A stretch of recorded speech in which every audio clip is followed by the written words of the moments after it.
The death toll from the powerful 7.7 magnitude earthquake that struck Myanmar on Friday, March 29, has risen to 2,719 according to the junta government. At least 4,521 people have been injured and 441 remain missing. The country's military chief Min Aung Hlaing has expressed concerns that the death toll could surpass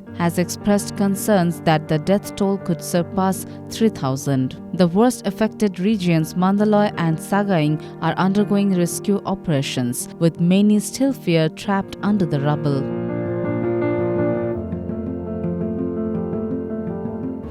In the aftermath of the earthquake, Myanmar is facing a severe humanitarian crisis. The affected regions are experiencing extreme shortages of food, clean water, and shelter. The International Rescue Committee (IRC) has stated that emergency aid, including food, water, and medicine, is urgently needed in the devastated areas. According to the United Nations, a pre-primary school collapse has claimed the lives of at least 50 children and 2 teachers. With hospitals and critical infrastructure severely damaged, medical services have been significantly disrupted.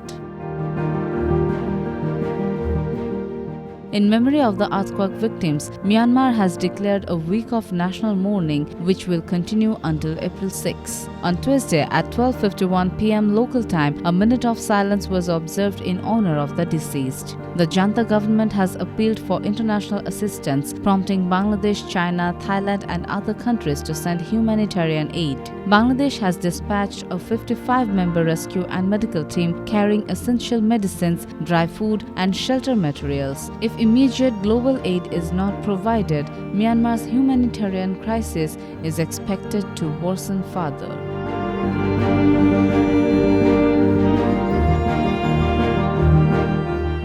Desk report, Bangladesh Guardian.